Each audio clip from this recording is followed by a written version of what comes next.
كاس العالم ماشي بمبدا التطهير العرقي، مفيش ولا منتخب افريقي هيوصل للنهائي. فرنسا دلوقتي هتدعم العنصريه، كل الافارقه هيترحلوا على بلادهم، فرنسا هتبيض حالا كلور، محدش قال لنا اوليسي ولا مبابي اللي هيكسب الكره الذهبيه برضه. ايه اللي عملته اسبانيا ده؟ شيرجي اللي كان بيقول لهم جدي نابليون هيرجع يفتح كشك في شمال افريقيا. نستنى تصريح عندما نفوز نصبح فرنسيين، عندما نخسر نحن سود من افريقيا. كله منك يا مال، انت اللي لبستوهم ضربه الجزاء وهترحل واد قارتك. عز الله كوكاريه قطع الماي والهواء على اوليسي، على ديمبلي، على مبابي. الله وكيلكم صاروا شوارع. قسما بالله العظيم فرنسا اليوم اتوقع من 5 سنوات اسوأ مباراة في تاريخ فرنسا اليوم، واكثر مباراة لعبها المنتخب الاسباني كتركيزية اليوم. يا اخي اللاعبين مركزين 10/10، ما شفنا ولا اي خطأ ولا اي هفوة. يا اخي فراغات ساديها. يا اخي عز الله تستاهلون، والله العظيم انتم يعني لا على الاداء اليوم تستاهلون المباراة النهائية. سبب خسارة فرنسا اليوم قدام اسبانيا 3 اسباب. السبب الاول هذا الوحش، هذا عن جد اثبت انه هو من افضل مدربين العالم، اذا ما كان افضلهم حاليا.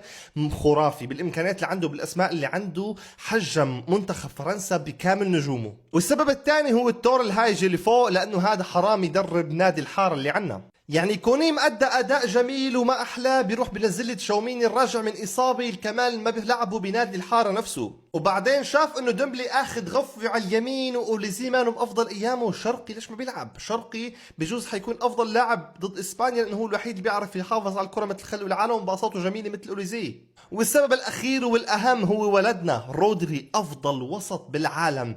لاعب يا اخي مانو طبيعي، مانو طبيعي. بجوز ما غلط بباص واحد، باص واحد ما غلط فيه رودري. لا في فوارق فنية يا جماعة. حنا في زمن الإسبان، معليش يا جماعة، المنتخب الفرنسي عنده اسمه، لكن يا إخوان تكتيكيا كأسلوب لعب في فرق كبير. المنتخب الإسباني إلى نهائي كأس العالم. مجريات المباراة كلكم شفتوها. بداية المباراة خطأ كارثي من الظهير الأيسر لوكاس دين، وتسبب بركلة جزاء، ولامين يامال أخذها بذكاء يا إخوان وسجلها أويرزبال. والمصائب لا تأتي فرادى، ويليام سليبا بعدها يا جماعة انصاب وخرج.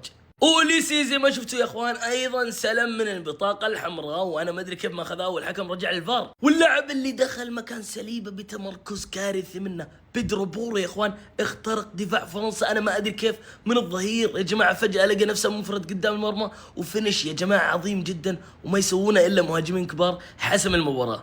تشوفون احصائيات المباراه بتحسون ان مثلا في الاستحواذ المنتخب الفرنسي كان منافس، لكن اللي شاف المباراه يعرف انه ما كان فيه منافس اصلا. الأهداف المتوقعة هي الدليل يا إخوان. شوفوا الفرق الكبير للمنتخب الإسباني هو الأحمر زي ما انتم شايفين.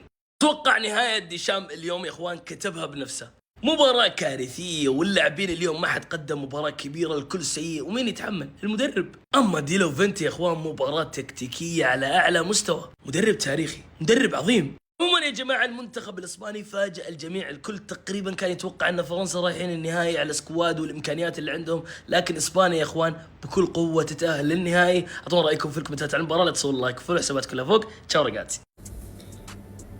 والدجاج الكحل، والدجاج الأكحل، يا ويو وعليكم القلمة، وفرنسا برا فرنسا. مليحة لي زاندالوز، مليحة. الله يعطيكم الصحة لي زاندالوز، الله يعطيكم الصحة لي زاندالوز. تحياتنا الناس لي زاندالوز والعيون وبوصفر.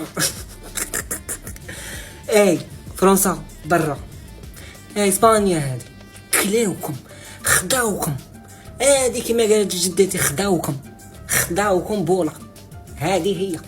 وين كنت؟ ما جيتوش فرنسا؟ جيتو ولا ما جيتوش؟ مبابي كاماو كافي كليان مبابي. جماعة انا تبالي بلي فرنسا باعوا الماتش.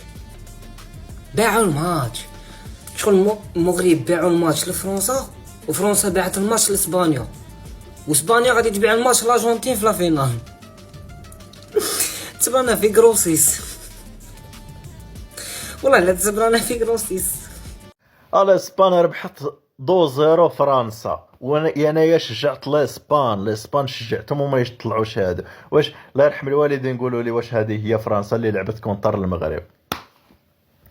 شوف احنا ما كناش في يومنا في ذاك النهار، ولكن واش هذه هي فرنسا اللي لعبت كونتر المغرب؟ ولكن سركم هك ايا الاسبان طلعت، وتحياتي. أول مرة في مسيرة كيليان امبابي يا أخوان كلاعب كرة قدم، من اللحظة اللي بدأ فيها مشواره في كأس العالم 2018 يغادر بطولة كأس العالم من الإقصائيات. حتى المرة اللي وصل فيه يعني هو أول بطولة حققها 2018 و2022 ما انهزم في النهائي، هو يعني انهزم بركلات الترجيح. يعني هذه أول هزيمة لامبابي مع فرنسا في كأس العالم، كانت على يد منتخب إسبانيا. ما تحقق حلم امبابي بالوصول إلى 3 نهائيات كأس عالم على التوالي. بالمناسبة امبابي اليوم كان هو الوحيد اللي حاول من فرنسا. هذه كرة القدم امبابي. لا انا المباراة هذه شفت برشلونة 2011 قدام ريال مدريد، معقولة للدرجة هذه منتخب اسبانيا يحجم منتخب فرنسا للدرجة هذه يخليهم صغار؟ اسبانيا اليوم قدمت اداء كبير، اسبانيا اليوم مسحت باللطاف في منتخب فرنسا. وفي كلمة قالها الشوالي ان فرنسا قابلت منتخبات ضعيفة، وهذا وقتها لما جت وقابلت منتخب اسبانيا. فلذلك كلام لامين صح لما قال لفرنسا انتم لازم تخافوا منا. عيني على اسبانيا، خلوا فرنسا اللي الكل يتكلم بيهم واللي الكل يشوف فيهم انهم هم مرشح الاول، خلوهم ما يمسوش كورة. وفي الشوط الثاني فرنسا زادوا اختفوا اكثر من الشوط الاول. يا عيني على اللاعبين، يا عيني على المتعة، يا عيني على التكتيك اللي قاعد يقدم فيه منتخب اسبانيا الى النهائي على طول. ولكل محبين كيليان امبابي، كيليان امبابي وين اليوم؟ ما هناش بكل كيليان امبابي. تبي تعرف علاش كيليان امبابي مختفي؟ لان كوبارسي اليوم حطه في جيبه، لان كوبارسي اليوم منع امبابي من كل شيء. كوبارسي منع كل اللاعبين اليوم من كل شيء، وليسي ديمبلي كل اللاعبين منعهم. يا عيني على المستوى اللي قاعد يقدم فيه كوبارسي في هذا كاس العالم، يا عيني والله اسطوري. والله لو يثبت كوبارسي على المستوى هذا في السنين الجايه راح يكون من اعظم المدافعين في العالم. ما لا اولمو شيء ثاني، ما فيش كيف بنوصف. انت شوف الصوره هذه، اولمو اليوم مقدم اداء غريب. يا ريت اولمو يثبت زي ما هو في المنتخب يثبت في برشلونه كذلك. والله اسطوري يا اولمو، والله اسطوري. شوف لي اولمو كيف يحجم في اوليسيه اليوم، حجمهم كلهم. اولمو في وسط الملعب اليوم، وسط ملعب اسبانيا كلها، حجم فرنسا بالكامل. فرنسا اليوم دليله، فرنسا اليوم منخفضه، فرنسا اليوم مهينه باهانه كبيره. فرنسا اليوم اهانوهم بكل الجماهير، حتى في الباص اليوم ما شفنا شيء. اليوم شفت انا نعودها لكم الكلمه ان برشلونه لما كان يدير في الباص على ريال مدريد في 2011 وحتى قاعد يكرر فيها برشلونه لحد يومنا هذا، فهذا الشيء اللي صار في المباراه اليوم. اما هذا انا حاسد ريال مدريد عليه، والله احسن صفقه دارها ريال مدريد في الموسم هذا للعلم، ولا مراوغه صارت له قدام منتخب فرنسا. والله اسطوري، والله حتى هذا اسطوري صراحه. ما عادش في منافسه بين لامين ومبابي، انتهت خلاص المنافسه.